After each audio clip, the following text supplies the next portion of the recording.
feuilles de route qui ont été élaborées à l'issue des rencontres qui ont eu lieu entre les partis indiquent clairement les pistes qui permettent d'arriver à une paix durable. C'est pour cette raison que nous avons dit que pour nous, toutes les voies qui peuvent nous conduire à la paix sont les bienvenues.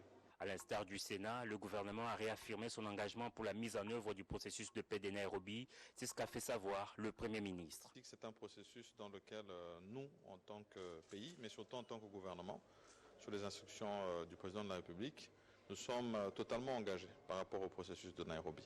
Et c'est ce processus qui a désigné cette facilitation du président Uhuru Kenyatta dans le but d'atteindre les objectifs justement de ce processus de Nairobi. Ce processus sont très clairs. Dans le cadre de la pacification de l'Est de la République démocratique du Congo, il est appelé à ce que toutes les forces négatives puissent entrer dans un processus de dialogue et de réinsertion sociale. Et nous avons, nous, réaffirmé cette position en demandant à ce que cet engagement pris soit respecté de toutes les forces. Peu avant, le facilitateur avait reçu les membres de la société civile du Sud Kivu qui ont fait une série de recommandations, parmi lesquelles la création d'un tribunal spécial pour la RDC. Les consultations sont poursuivies tard dans la soirée avec les chefs des missions diplomatiques, les représentants des 5 pays membres du Conseil de sécurité des Nations Unies et d'autres forces vives de la nation. Le président angolais est désigné médiateur dans le conflit RDC-Rwanda. Une correspondance de Félix-Antoine Tshisekedi Tshilombo, président de la République, est sur la table de Lorenzo. Le porteur de ce message, Christophe Lutundula, vice-premier ministre, ministre des Affaires étrangères, a fait un aller-retour Rwanda-Kinshasa hier lundi.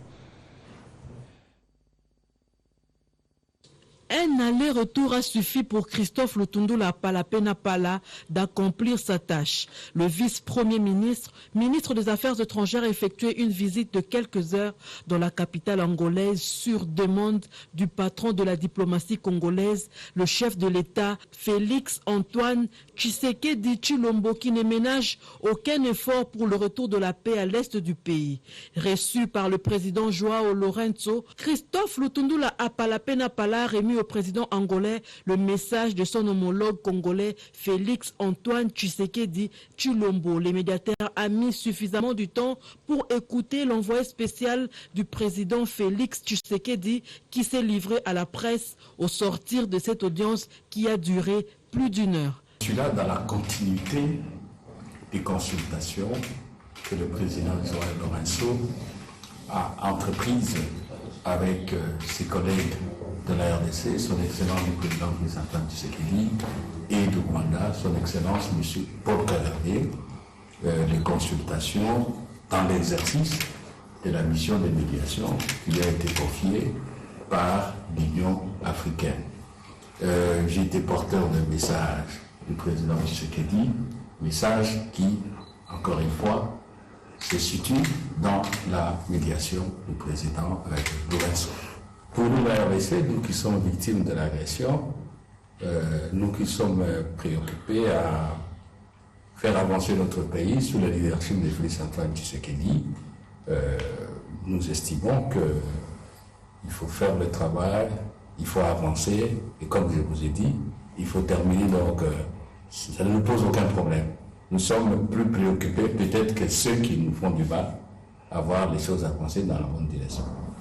Sous l'impulsion du chef de l'État, Félix-Antoine Tshisekedi Tshilombo, le chef de la diplomatie congolaise, est sur tous les fronts des politiques étrangères pour donner à la RDC la paix qu'elle mérite. Marche à Kinshasa pour dire non à l'agression rwandaise. Les chrétiens étaient dans la rue pour dénoncer le complot dont est victime la République démocratique du Congo. Une marche initiée par Adel Kenda, ministre d'État du portefeuille. Angèle Mabialalande, reportage. C'est par milliers que les chrétiens de Kinshasa ont répondu à l'appel de mobilisation lancé par le chef de l'État. Félix-Antoine Tshisekedi Tshilombo est relayé par la princesse Adèle Kaïnda Maïna en sa qualité de servante de l'Éternel. Bravant le soleil ardent de ce lundi 14 novembre 2022, c'est par une grande marche que les mamans, les chrétiens, les élus nationaux et les jeunes ont dénoncé le complot contre la République démocratique du Congo, victime d'une guerre injuste imposée par le Rwanda via le groupe terroriste du M23. Pour la diaconesse, intercesseuse et Mama Kipendano, Adèle Kaïnda Maïna, cette marche exprime aussi le soutien au FARDC actuellement au front à l'est du pays contre les forces négatives. L'objectif de la marche, a dit la ministre d'État en charge du portefeuille, c'est aussi de dénoncer la complaisance des Nations Unies dans la situation qui sévit dans la partie est du pays. La RDC, c'est un don gratuit que Dieu nous a donné. C'est l'unique héritage. Et nous n'accepterons jamais que les agresseurs viennent ravir une portion des terres de notre pays. Voilà une multitude de gens qui disent non à l'agression, qui disent non aux négociations, qui disent non au brassage. Nous, derrière le chef de l'État, Félix-Antoine Tshisekedi Tshilombo, Josué, cette fois-ci maintenant, la guerre doit prendre fin et les Congolais vont consommer les meilleurs produits de la RDC. La princesse Adèle Kaïnda Maïna sort du siège des Nations Unies avec la conviction d'avoir remporté la victoire. Toujours dans cette rubrique des marches, des nombreuses déclarations et des différentes marches ont traduit en acte la volonté de soutenir les FARDC. Voilà pourquoi le gouvernement, par le truchement du ministre des Affaires sociales, Action humanitaire, Modeste Mutinga, a lancé plutôt au cours d'une conférence de presse la campagne de solidarité nationale et de mobilisation générale pour la partie afin d'apporter l'assistance humanitaire en faveur des populations de la partie est du pays. L'heure est venue de répondre à l'appel du chef de l'État en vue de matérialiser de nombreuses déclarations et de traduire en acte toutes les volontés de soutien aux FARDC exprimées lors des différentes marches. Les dons en espèces et en nature des compatriotes et autres amis de la RDC sont attendus pour démontrer leur solidarité à l'égard des Congolais en détresse, a fait savoir le ministre des Affaires sociales, Action humanitaire et solidarité nationale, Modeste Mutinga Mutushai. Au cours de cette conférence de presse qui lance la campagne de solidarité nationale et de mobilisation générale pour la patrie. Cette initiative du gouvernement vise à mobiliser 30 millions de dollars américains afin d'apporter une assistance humanitaire et assurer le relèvement socio-économique des 500 000 ménages représentant les déplacés internes à la suite des conflits armés dans les provinces du Nord Kivu, de l'Ituri et dans l'espace du Grand Bandundu. Cette campagne vise à défendre l'intégrité territoriale de notre pays et à sensibiliser la population à la culture de la solidarité nationale et de la paix. À participer à l'effort de la mobilisation de la jeunesse dans le cadre du soutien et de l'accompagnement de FARDC afin de renforcer la cohésion nationale. Le thème retenu pour cette campagne est la solidarité nationale et la mobilisation générale pour la patrie. Les fonds récoltés seront confiés à la Caisse de solidarité nationale et de gestion humanitaire des catastrophes. La première présidente du Conseil d'État, Marthe Odiononde, a appelé les ressortissants du Grand Bandundu à la mobilisation et à la vigilance pour le vivre ensemble. Edith Chala pour les détails. À l'occasion de sa réception par le Grand Bandundu depuis sa nomination par le chef de l'État, Félix-Antoine Tshisekedi, voilà bientôt 3 mois, au poste de première présidente du Conseil d'État, Marthe Odiononde a mis à contribution l'occasion pour relayer le message du président de la République, Félix-Antoine Tshisekedi, appelant à la mobilisation et à la vigilance, à l'heure où la partie est de la République est agressée par le Rwanda et qu'à l'ouest, particulièrement à Bagata et à Kwamut, les conflits communautaires endeuillent le Grand Bandundu. Nous devons tous nous impliquer dans cette vigilance pour que le vivre ensemble n'accuse pas le contre-coup les personnalités du monde religieux, politique, scientifique et culturel, sans omettre les chefs coutumiers des provinces du Kwilu, du Kwango et du Maïndombe, ont dit tout leur engagement à s'impliquer. Willy Tchundala, gouverneur de la province du Kwilu, a pris la parole au nom de ses collègues absents pour relayer ce message de mobilisation. Pour relayer l'appel à la mobilisation générale et à la vigilance lancée par le président de la République, chef de l'État, les magistrats suprêmes, contre tous ceux qui déstabilisent la paix et la quiétude des Congolais à l'Est comme à l'Ouest de notre pays, dans ce que j'entreprends déjà au quotidien, et à consolider notre vivre ensemble pour le bien de tous et de la République démocratique du Congo. Le président du Grand Bandundu, Tantou Mei, a exprimé la détermination de cette structure à soutenir le président de la République dans sa délicate mission. Marthe Odiononde est satisfaite de la rencontre qui a permis la diffusion de ce message de vigilance et de mobilisation.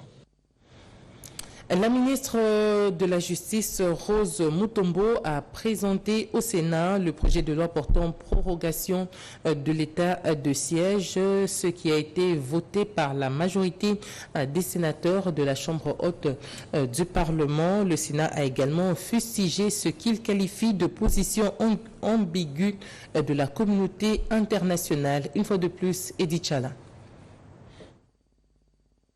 En seconde lecture, le projet de loi portant prorogation de l'état de siège sur une partie du territoire national a été voté au Sénat. C'est la ministre d'État, ministre de la Justice, Rose Mutombo Kiese, qui a présenté l'économie de cette loi à la plénière présidée par Modeste Bahati Lukwebo, président de la Chambre haute du Parlement. Sur 77 sénateurs ayant pris part à la plénière, 73 ont voté pour la prorogation de l'état de siège dans les provinces du Nord Kivu et de l'Ituri. 2 ont voté contre et 3 se sont abstenus. Au cours du débat général, les sénateurs ont fustigé la position ambiguë affichée par la communauté internationale face à l'agression de la République démocratique du Congo par le Rwanda et concernant la restriction imposée à la RDC pour ce besoin d'acquisition d'armes, des munitions de guerre et autres matériels militaires. Ceux-ci, en ce qui concerne la RDC, doivent passer par le régime de notification. Allusion faite à l'avion transportant des matériels militaires cloué au sol en France. Nous sommes l'objet d'un complot international et total.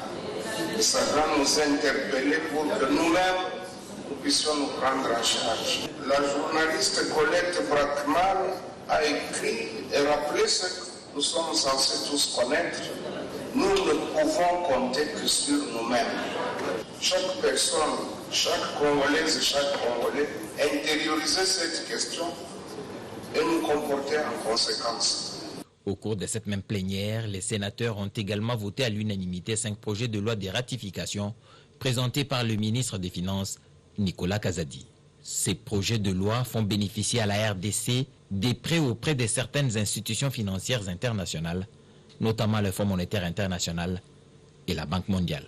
Nicolas Kazadi, ministre des Finances, a peu avant le vote répondu aux préoccupations soulevées par les sénateurs lors du débat général sur les critères de sélection des provinces bénéficiaires de ces projets de développement.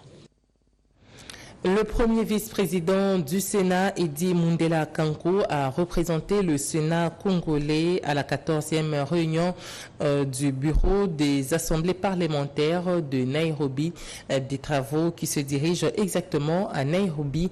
On en parle avec Robert Ndaïchi-Sensé. La 14e réunion des présidents du bureau des assemblées législatives de l'Est s'est ouverte à Nairobi, au Kenya, le vendredi 11 novembre 2022, dans un contexte sécuritaire marqué par l'agression rwandaise à l'est de la République démocratique du Congo et les balais diplomatiques auprès de Félix Tshisekedi Tshilombo pour mettre fin à cette incursion rwandaise en RDC. Le Sénat congolais est représenté à ses assises par le premier vice-président du Sénat, honorable Edi Mundela Kankou.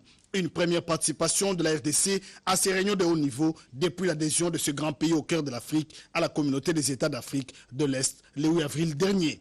Le numéro 2 du Sénat a profité de cette tribune pour appeler ses pairs des assemblées législatives de l'Est à la solidarité avec la RDC victime de l'agression rwandaise. Edi Mundela Kankou invite la communauté des États d'Afrique de l'Est à l'action en présentant un tableau sombre de la situation sécuritaire à l'Est du pays où la population congolaise enregistre chaque jour des morts et des déplacés. Une situation qui renforce les dissensions internes entre États et met à mal la politique de l'intégration régionale pour favoriser malheureusement les dysfonctionnements entre les objectifs fixés par la communauté des États d'Afrique de l'Est. Participer à ces assises, c'est à la fois un moment très émouvant pour l'histoire de notre pays, surtout en cette période exceptionnelle où il fait face à des épreuves d'insécurité dans sa partie orientale.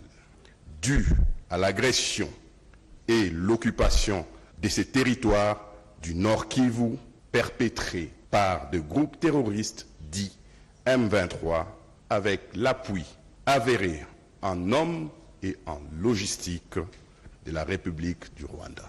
Avant de quitter Nairobi, le premier vice-président du Sénat, honorable Edi Mundela Kankou, a échangé avec le président du Sénat kenyan, honorable Amason Jeffai Kingi. Le numéro 2 du Sénat salue l'engagement du président kenyan pour l'envoi des troupes en RDC. L'Assemblée nationale veut connaître le patrimoine immobilier et technique de la radio-télévision nationale congolaise. Le directeur général intérimaire de la RTNC, Belidé Bunga, a été auditionné par la commission parlementaire de l'Assemblée nationale. Reportage. Le directeur général de la radio-télévision nationale congolaise, Robert Belidé Bunga, vient de répondre à l'invitation lui adressée ce mardi 8 et vendredi 11 novembre à l'Assemblée nationale par la commission parlementaire Aménagement du territoire, infrastructure et NTIC pour éclairer la lanterne des députés nationaux sur des questions liées à la gestion de la dite institution. À cette occasion, le DG de la RTNC a exposé sur le tas de lieux de la radio-télévision nationale congolaise, notamment sur le matériel technique, les infrastructures et tant d'autres. Nous sommes venus répondre à l'invitation de la commission Aménagement du territoire et NTIC pour bien entendu répondre à certaines préoccupations exprimées par les députés nationaux. Nous sommes très heureux de nous être livrés à cet exercice démocratique de nos parlementaires et je crois que nous avons apporté toutes les précisions qui ont été demandées par rapport aux questions qui étaient posées et nous allons profiter justement pour parler aussi de la RTNC et donner de la lumière sur la situation réelle de la RTNC, nos problèmes bien entendu sur le plan technique, sur le plan du personnel. Les députés ont saisi ces messages. Pour clôturer, le directeur général de la RTNC reviendra sur ces éventuelles questions à l'Assemblée nationale devant la même commission le mercredi 16 novembre 2022. Affaire Vijay Chimanga, on en parle dans ce journal. La défense estime que les faits ne sont pas produits ici et donc le tribunal de la Gombe est incompétente pour le juger. L'ancien collaborateur du chef de l'État était devant son juge. On en parle avec Dieu merci Kanza. Fin septembre, le proche de l'ancien conseiller en matière stratégique du chef de l'État les croyait tirés d'affaire après que ces derniers aient obtenu une liberté provisoire. Cependant, le procureur général du parquet général de la Gombe a pris son temps, notamment pour adresser plusieurs réquisitions d'informations dans le milieu d'affaires. Et c'est avant de fixer les dossiers devant les tripés, soit un mois plus tard. Les procureurs étaient contre le présumé coupable, ses griefs, la corruption passive, pour être présentés comme acteurs auprès de prétendus investisseurs. Dans le fait, ils proposaient de créer une société avec eux. Les procureurs étaient également contre Vijay Chimanga les trafics d'influence. Les faits qui sont rejetés en bloc par la partie défenderesse qui ont relevé d'abord l'inconstitutionnalité et la vice des procédures. Ces avocats affirment avec certitude avoir le moyen conséquent de défense. Nous faisons savoir que nous n'avons statué que sur les exceptions, et parmi lesquelles nous avons pris l'incompétence du tribunal par rapport à sa territorialité, fait voir au tribunal que la requête qu'il le saisissait violait certaines dispositions de loi, notamment comme ce sont les faits qui seraient commis à l'étranger. Il y a des préalables légaux qui pèsent. L'affaire avait donc été renvoyée pour le 24 novembre prochain, soit dans les 10 jours. Le plan stratégique de la relance de la Sokimo est élaboré et les dirigeants de cette entreprise sollicitent l'appui des institutions pour la réussite de ce plan proposé lors des travaux présidés par le président du conseil d'administration, Christine Feza Motema. Christine Lenzo nous fait le point.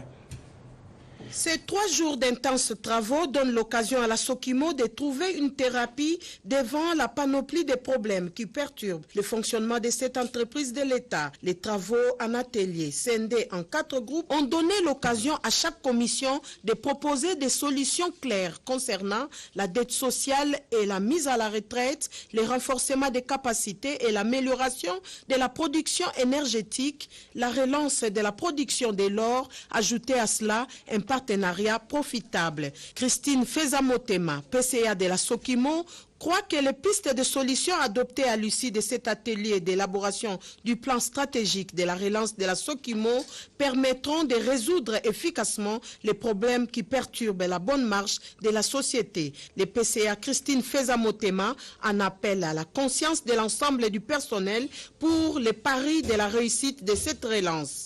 C'est un combat difficile, peut-être extrêmement difficile, mais pas impossible. Les résolutions adoptées au cours de ces travaux nous apportent de la lumière suffisante et nécessaire pour éclairer notre marche vers la matérialisation de la vision du président de la République, chef de l'État, son Excellence Félix-Antoine Tshisekedi Tshilombo. Nous lançons un appel pathétique et respectueux aux institutions de la République, plus particulièrement aux garants de la nation et au Premier ministre, chef du gouvernement, Jean-Michel Sama-Lukonde, de bien vouloir appuyer le plan stratégique de la relance de la Sokimo SA. Il s'agit là d'un soutien indispensable en cette période où la nouvelle équipe dirigeante s'engage avec foi et détermination à conduire la Sokimo SA à la relance de la production industrielle de l'or. Les présidents du conseil d'administration et les comités de gestion dirigés par le DG Pistis Bonongo Tokole et le DGA Joseph Makanda remercient ainsi la ministre du portefeuille et celle des mines pour l'accompagnement et l'encadrement pour la réussite de cette retraite de 3 jours. Remerciements aussi aux experts et aux députés de l'Ituri et du Haut-Ouélé pour leur riche contribution à l'élaboration de ces plans de la relance de la Sokimo. Implantation d'une représentation dans la province du Kasaï oriental, les experts de l'autorité de régulation du secteur de l'électricité ARE ont, outre le fait de solliciter l'accompagnement de la société civile, recueilli les avis des consommateurs de Mbujimaï sur la desserte en électricité. Reportage. Tuant la ronde dans plusieurs quartiers de Mbujimaï, les experts de l'ARE étaient surpris par l'accueil leur réservé par les consommateurs de l'énergie électrique, voire les réactions de la population de manière générale. Les uns ont salué l'idée de réguler le secteur de l'électricité qu'a le chef de l'État. Ceux-ci demandent à ce qu'on se penche sur le problème de la tarification du courant électrique car, estiment-ils, l'énergie électrique coûte très cher. Les autres disent qu'ils n'ont carrément pas du courant électrique. Ils ont des activités qui nécessitent du courant électrique, mais celui-ci fait défaut. Les autres personnes encore ont demandé à l'ARE de veiller au cas où du courant sera disponible, qu'il leur parvienne chez eux et que ce ne soit pas du courant qui desservira les entreprises seulement. Ils déplorent le fait que le privilège soit toujours accordé aux entreprises. Par ailleurs, les experts de l'ARE ont échangé avec M. l'abbé Pierre Kabamba Kantou Milambou, président du cadre de concertation des organisations de la société civile de la province du Kasaï oriental et directeur de la commission justice-paix de Mbujimaï. Ils ont parlé du processus de déploiement de l'ARE à Mbujimaï, des missions et apports de l'ARE dans la restitution de l'ordre dans le dit secteur, sans oublier la protection des consommateurs, destinataires ultimes de l'électricité. La société civile, c'est la vraie société, la société authentique. Donc rien ne peut se faire si la société civile n'a pas donné sa bénédiction. Alors nous étions venus justement demander cet accompagnement-là de la société civile de la province du Kasaï oriental. Et M. l'abbé Pierre Kabamba nous a rassuré de son accompagnement, de l'accompagnement de toute la société civile de la province du Kasaï oriental, afin que le déploiement du pôle centre de l'ARE soit réellement un succès dans cette ville de Mbujimaï. Skori Mukua, ancien élève de l'école Mama Waboboto, a remis des bourses d'études aux élèves de cette école. Ce cadre de l'UDPS encourage ses écoliers à mieux faire. On en parle avec nos consoeurs de la RTNC2. L'école Maman Aboboto, Scotty Mukua Koudi, cadre de l'UDPS, s'est rendu à son ancienne école avec la fondation Mukua Koudi, FMK en sigle, pour procéder à la remise des bourses d'études aux élèves lauréats de cette école. La bourse dénommée Mama Kilodi Françoise a été remise aux élèves Kololo Mbemba et Tambwe qui ont été des lauréats au cours de l'année précédente. Ainsi, le président de la fondation Mukua Koudi a donné les vraies motivations de son action. Nous nous sommes dit que nous allons accompagner la vision du chef de l'État, Félix Antoine Tshisekedi Tshilombo, partout, dans tous les sens. Nous avons lancé plusieurs projets. Et aujourd'hui, si nous sommes au collège Maman Aboboto, c'est pour lancer un de nos projets.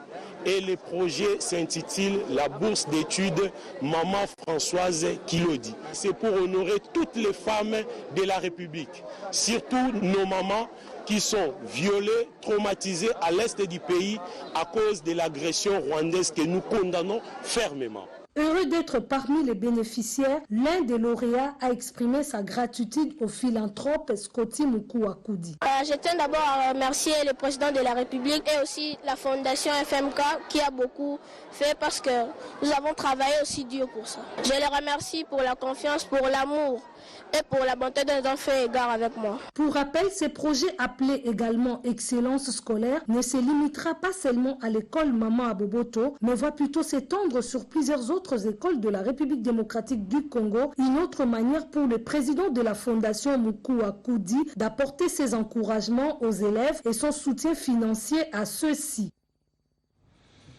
Et puis du 11 au 12 novembre 2022, Lions Club International a organisé la deuxième convention de la zone de Kinshasa dans le district. 409 ressortissants du Burundi, du Rwanda et de la RDC.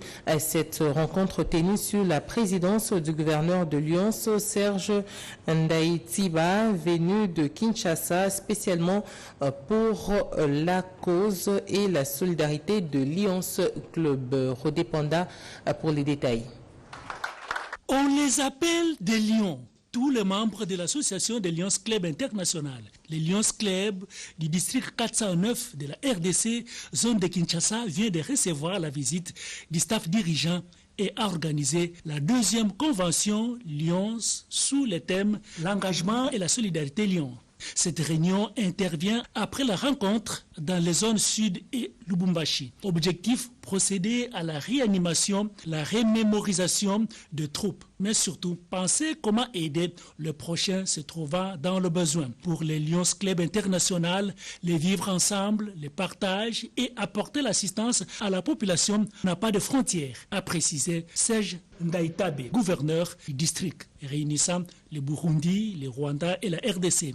C'est la mission et même parmi les objectifs poursuivis par cette structure. Nous voulons montrer notre impact en tant qu'être humain ou habitant de ces trois pays à travers notre harmonie. Alors c'est une occasion aussi pour nous pour montrer que nous vivons ensemble.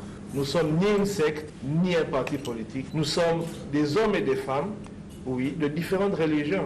Ce n'est pas obligatoirement que nous devons tous être chrétiens. On peut faire partie de toutes les religions. Mais ce que nous mettons en avant, c'est le don où nous rendons à la société le peu que le Très-Haut nous a donné. Les Lions Club International, créé depuis 1917, c'est une association à caractère purement humanitaire et solidaire, dont les membres viennent de toutes les couches sociales avec comme mission primordiale aider les personnes souffrant des yeux, le diabète et aujourd'hui élargi aux victimes de catastrophes naturelles. Notez que le district de la RDC est composé de 6 zones, à savoir le nord, l'est, le sud, Lubumbashi, le Congo central et Kinshasa.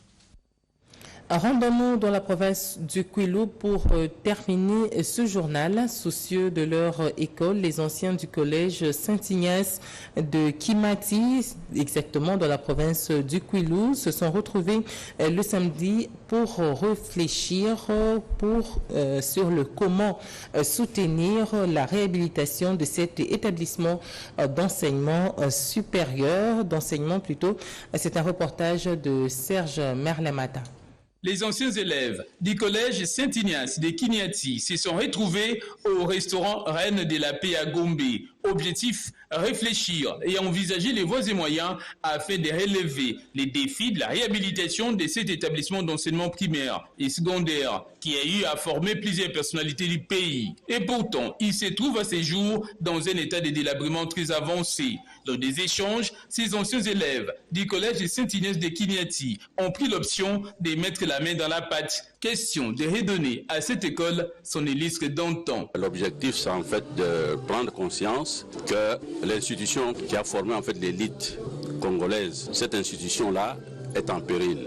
Dans un état de délabrement très avancé, nous voulons donc mettre nos efforts ensemble, travailler avec le diocèse de Kikwit pour réhabiliter, n'est-ce pas, le collège de Kinyati, qui était un ancien collège de pères jésuites et qui a formé une grande partie de l'élite congolaise. Présent à cette rencontre, Monseigneur Timothée Boudika, évêque de Kikwit, s'est vu optimiste. La symbolique, c'est de dire les cœurs de ces anciens élèves qui se tournent vers leur alma mater, le collège Saint-Ignace de Loyola de Kinyati, montrent à suffisance le souci réel qu'ils ont de faire profiter aux générations à venir de ce qu'eux-mêmes ont profité quand le père jésuite ont commencé ce collège en 1947. Vous avez entendu le témoignage du professeur Dr Mouyembe et des autres que ce collège c'était un bijou. Sorti Kinyati de cet état de délabrement avancé restent les maîtres mots de tous les anciens élèves du collège Saint-Ignace de Kinyati. Vous l'avez compris, ce journal coordonné par Jacques Kabouaba Moukoumina Sedouga est complètement terminé. Nous disons merci à Patrick Bapula, Jonathan Moubalama qui ont procédé à la réalisation de ce journal, à l'équipe technique, Émile Zola, Alain Soudi, Joseph Nzenzo. L'information continue sur nos antennes en français et dans les 4 langues nationales. 13h30, Georges Frédéric Nzibou. Excellente suite de programmes sur nos antennes. Au revoir.